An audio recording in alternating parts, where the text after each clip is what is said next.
Philippe Legrain, the markets, why are the markets not impressed? We see they're not calm yet. They're still, maybe focusing on Portugal and Spain now, but they're not happy with the deal. Why not? Well, because it hasn't really solved anything. In fact, arguably, it's made matters worse. It's a 85 billion or 65 billion euro loan at a punitively high interest rate. I mean, 5.8% on average is very high, and that money is going to have to be repaid. And what it's doing is not bailing you out, the Irish taxpayer. It's bailing out Irish banks, and in particular, bailing out the bondholders of Irish banks, which means German banks, British banks, French banks, and American banks. So do you believe that all of this was being engineered by the EU and the IMF on behalf of the big forces in Europe, and that we are minnows, we don't really count, so we could afford to be squashed, in a way they cannot afford to squash Spain? Well, I certainly do think that there's a lot of smoke and mirrors going on. It clearly is not a bailout of Ireland. A loan at a 5.8% interest rate is certainly not a bailout. The principal aim of this is to stop French, German, American and British banks incurring losses on their Irish bank bonds. That is the heart of the issue. Let's face it, the Irish state itself, if you strip away this stupid guarantee it gave to bank debt, has perfectly manageable debts. Ireland is suffering a banking crisis, and it's only become a sovereign debt crisis because of that mistaken guarantee. Now, what about burning the bondholders? We're told that that is unacceptable, absolutely, to Europe at the moment. However, after 2013, perhaps we'll have a new mechanism by which bondholders will be burnt. Well, what do you think of that strategy, first of all? It seems rather unfair to Ireland that we should be hammered, but down the road that other countries will be let off the hook. Well, even then, what they're talking about is restructuring the debts of sovereigns and only of bonds issued after 2013. What I think we need... But the principle, they're breaching a principle, which was that the senior bondholders would be inviolable, could not be touched. After 2013, that will not be the case. For bonds issued after then. But the main point is that what should be known now is that these bank bondholders, their bonds should forcibly be converted into shares. This would recapitalise, inject fresh capital into Irish banks. It would eliminate their debts. It would put them on a sound footing to actually lend to sound credits rather than dragging credit out of the economy. And it would obviate the need for this really savage austerity which you're going to see over the next 4 or 5 years. Any reason other than lack of ability, political will, courage, whatever you want to call it, on the part of the Irish authorities, that shouldn't happen? Could it have happened? There is a fear of the consequences for the European banks. But are we worried about them? I don't think you should be. That's the first thing. You shouldn't be. And secondly, there's the broader argument it's going to cause financial panic and contagion. And the reality is the current strategy is causing financial panic and contagion. You look at what's happening in Portugal, Spain, people are starting to talk about Belgium, Italy and France. The current strategy is clearly not working. It's not stopping the panic, it's actually spreading it. Do you believe that the bondholders actually felt they were going to lose their shirts on this, and somehow, miraculously, the Irish government bailed them out? Personally, I'm not surprised that the bondholders won. I mean, the power of the European banks, who have basically blackmailed governments successfully until now, is impressive, and it's about time that their bluff was called. All right, Minister, you got it so badly wrong when you nationalised Anglo and saddled the country with what became government debt.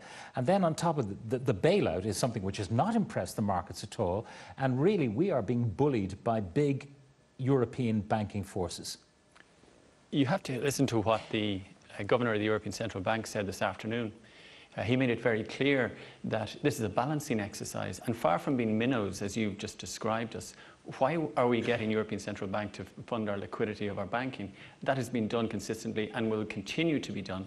And if I could just take issue with what Philippe had to say there, it's impossible to be able to say that if a default issued from this country, the shock that would issue through the financial system, that would not reverberate back into the jobs that people are trying to create and are beginning to create, and people like the first person you interviewed there, Pat, who's trying to get on with it.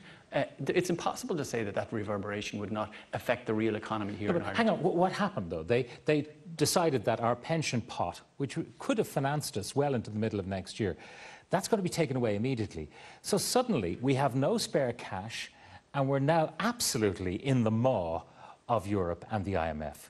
Whereas we had, before the deal was agreed, we had a little bit of manoeuvring because we had cash. We won't have cash now. But Pat, you know, it is impossible to say that you would have a pension reserve fund which, from an economic point of view, is earning very little interest, while borrowing a large amount of money. Now, what you're describing is that we wouldn't borrow the 5.8%, we'd borrow somewhere else to fund our sovereign position. Now, what we were borrowing at before we exited from the bond market was just over 6%. So, on the one hand, you're earning nothing with savings that you have at 2%, and you're borrowing at 6%. And it just doesn't make economic sense. Perfect banking sense, all right.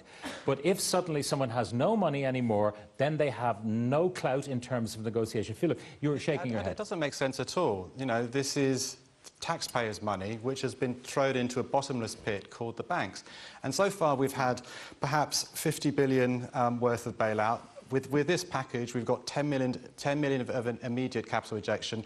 The 25 billion is going to go too. That's 85 billion euro in total. And that's not the end. You know, the losses can carry on. They're open-ended. You can have mortgage holders defaulting around the country. These losses can get bigger and bigger and bigger. How much do you want to mortgage the future of all Irish people to save these banks which made mistakes and ought to pay the price for their mistakes? Okay, Brian Hayes, your party's position is that bondholders, senior and subordinated, should share the pain. Exactly when you take power, because it looks like Fine Gael and Labour will form the next government, what are you going to do about that?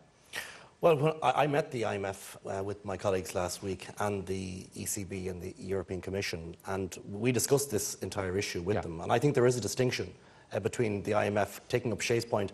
I'd prefer to do a deal with the IMF but the deal's been done. I would with the EU Commission. That's wonderful to say that now. Because their rate is actually less. And I think this is an issue that has got to be addressed.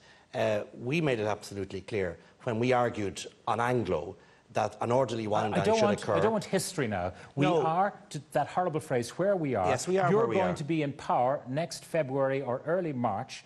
What are you going to do about this deal? Are you going to accept it as it is? Are you going to go in and negotiate with bondholders? We've already said, Pat, through our spokesperson, Michael Noonan, our party leader, that we will be looking for renegotiation on some of the terms. And it has been absolutely clear to us. Does that include senior debt? It includes everything.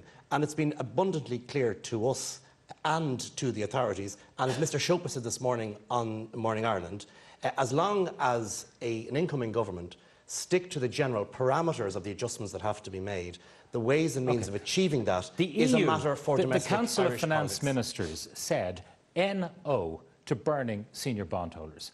And when you go in, having depleted the pension fund into the black hole of the banks, you've no money in your pocket, and you're going to say to them, are you, across the table, we're going to burn the bondholders? But Pat, well, firstly, there is likely to be about 6 billion left on the pension scheme. That's absolutely the case. That's a couple of months liquidity. And all of that, let's not forget this, 20% of the 85 billion is our own money.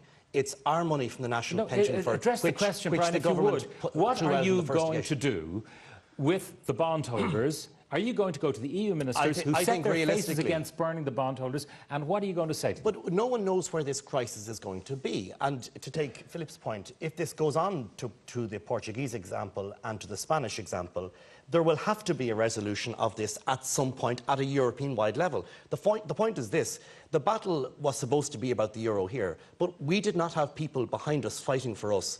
And in particular, I think we have been let down by our EU partners on this. And I go back, I think... So hang on, they've let down a Fianna Fáil Green government.